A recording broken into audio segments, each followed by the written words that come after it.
Hello বন্ধুরা, কেমন আছো তোমরা? আশা করছি তোমরা সবাই খুব ভালো আছো। আমিও কিন্তু ভালো আছি। মিষ্টিমিতা লাইফস্টাইলে তোমাদের সবাইকে ওয়েলকাম। তো গুড ইভিনিং সবাইকে। দেখতেই পাচ্ছ আজকে আমি কিন্তু রান্নাঘর থেকে ব্লগটা শুরু করেছি। আর এটা কিন্তু নতুন রান্নাঘর দেখছো। আগে কিন্তু যখন আমাদের সংসার আলাদা হয়নি তখন কিন্তু এই রান্নাঘরে আমরা রান্নাবান্না করতাম।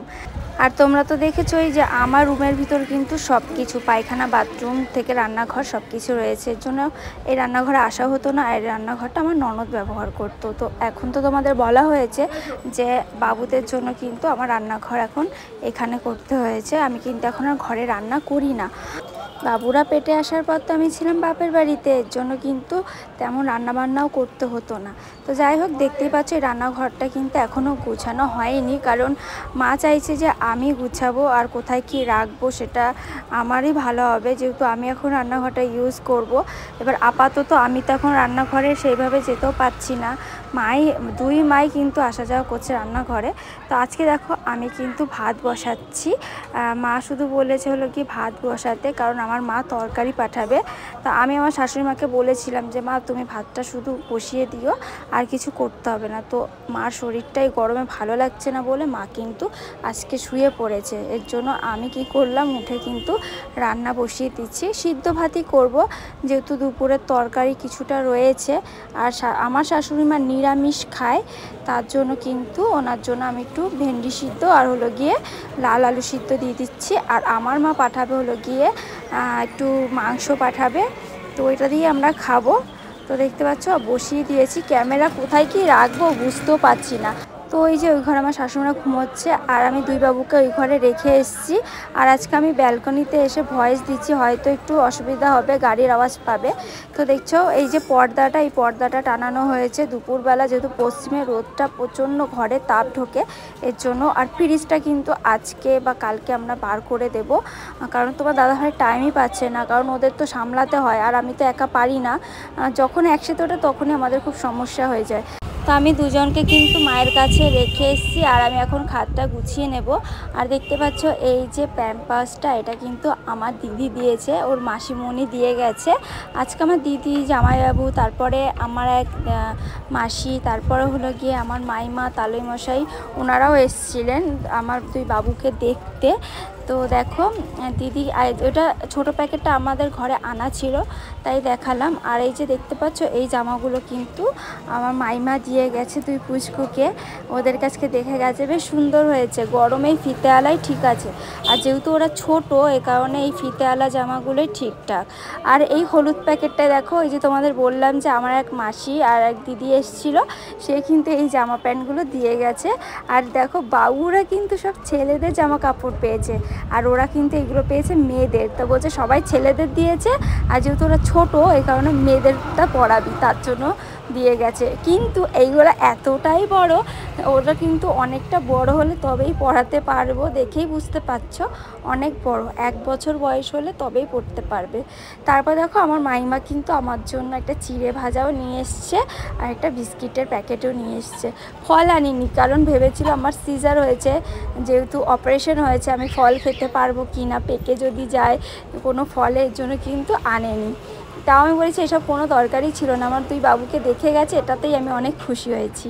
তারপর দেখো এই যে বিছানা কিন্তু আবার গুছাতে আমি শুরু করে দিয়েছি। এটা আমার কিন্তু প্রত্যেক দিনের কাজ, এটা কিন্তু আমাকে করতেই হয়, কারণ এরকম অগোছালো বিছানায় কিন্তু রাত্রেবেলা শোয়া যায় না। সারাদিন নয় একটু এরকম অগোছালো হয়েই যায়, কিন্তু রাত্রেবেলা যদি একটু বিছানাটা ফ্রেশ না করে যদি না শুই তাহলে ভালোই লাগে না। তারপর দেখো পুরো কিন্তু বিছানা ফ্রেশ করে নিয়েছি, আমি ঝেড়ে পুছে নিয়েছি। আর এই দেখো আমি দুজনকে নিয়ে চলে এসেছি, দেখতে পাচ্ছ তুই গুল্লুকে, এই যে ওরা কিন্তু খেলছে। আর রাতের বেলা যে ডিউটিটা আমার হাগিস পরানো, তোমাদেরকে তো বলেছি রাত্রেবেলা ওদের হাগিস পরিয়ে দিই। রাত্রে যদি হাগিস না পরাই ওরাও একটু ঘুমোতে পারে না, আর আমরাও একটু ঘুমোতে পারি না। বারবার যদি বাচ্চার ন্যাকড়া ভিজে যায়, সেই বাচ্চা ঘুমোতে পারে বলো? তাহলে ওরাও বারবার উঠে যায়, আমাদের উঠতে হয়। আর দেখো আমি এই ড্রেসটাও চেঞ্জ করে দেব, যেহেতু সারাদিন এই ড্রেসটা পরেছিল। আমি কিন্তু এটাই চেষ্টা করি যে ওদের ড্রেসটা চেঞ্জ করে দেওয়া, যেহেতু গরম, ঘেমে যায়, তারপরে মাঝে মাঝে যে দুধ তুলে দেয়, মানে একটু গা হাত পা আমি চেষ্টা করি ফ্রেশ করে রাখার। তো দেখো জামা কিন্তু আমি চেঞ্জ করে দিয়েছি। আর এই যে আমার বড় বাবু, ও কিন্তু খেয়ে দিয়ে এই যে ঢেকুর তোলাচ্ছি, ঢেকুর তোলানো হয়ে গেলে কিন্তু আমাকে ওকে শুইয়ে দেবো আর আমি কিন্তু খেয়ে নেব। আর জানো আজকে কিন্তু অনেক রাত হয়ে গেছে, যেহেতু রান্নাটা অনেক লেটে হয়েছে। মাকে বসানোর কথা বলেছিলাম, এবার মা যে বসায়নি সেটা আমি বুঝতেই পারিনি। আর এই খাটে যখন আমি বসি, মানে টানা 3-4 ঘন্টার বেশি আমি বসে থাকি। আমার ওই দিদি আর মাসি এসেই দেখেছে যে আমি কতক্ষণ এক জায়গায় বসেছিলাম, একবার বড়োবাবুকে নিচ্ছি, একবার ছোটোবাবুকে নিচ্ছি, মানে আমার ডিউটিটাই হলো এরকম। তো দেখো দুজন কিন্তু ঘুমিয়ে পড়েছে, আমি কিন্তু ওদেরকে মশারি দিয়ে দিলাম। আর এখন কিন্তু আমরা মশারি টানাচ্ছি না, কারণ মশারি টানালে ভিতরে আরও গরম হয়ে যাচ্ছে। যতদিন না ফ্রিজ সরাচ্ছি ততদিন হয়তো এই গরমটাই পেতে হবে। তো দেখো এখন কিন্তু খেতে বসে পড়েছি। তোমার দাদাভাই কিন্তু ভাত মাখিয়ে বসেছিল খাবো বলে, তো খেতে বসে পড়লাম। ওরা কিন্তু ঘুমিয়েছে, আমি খাইয়ে টাইয়ে ওষুধ টষুধ খাইয়ে তারপর ঘুম পড়িয়েছি। ওরা তো ভাববে এটা বাহাত, এটা কিন্তু বাহাত না। আবার ভাবতে পারো খাওয়াচ্ছে কারণ ও খেতে বসে পড়েছিল। এখন কটা বাজে? কটা বাজে মিষ্টি দেখতো ফোনটা দিয়ে। ফোন দিয়ে ওরে ভগবান, এই মেয়েটাকে যদি একটা কাজ দিই সেটা মানে কিভাবে যে লেট। 12টা এখন বাজে 12টা, বুঝতে পারছো? আমার কখন থেকে খিদে পেয়েছে তোমাদের বলে বুঝতে পারবো না। আজকে মাও ঘুমিয়ে পড়েছে, মাকে ডাকছি উঠছেই না।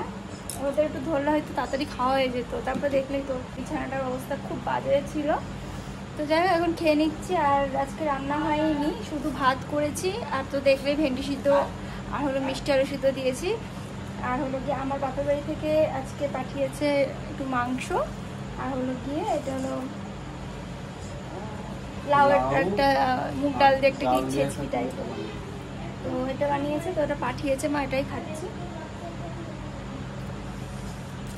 তো বন্ধুরা যাই হোক আজকের ভিডিওটা এই অবধি, আবার দেখা হবে নেক্সট ভিডিওতে। ভিডিওটা এখানে শেষ করছি। সবাই ভালো থেকো, সুস্থ থেকো। আমার ভিডিও ভালো লাগলে অবশ্যই লাইক কমেন্ট শেয়ার করে দিও আর সাবস্ক্রাইব করে দিও, আর পাশে থাকা বেল আইকনটি টাচ করে নোটিফিকেশন অন করে দিও। চলো টাটা।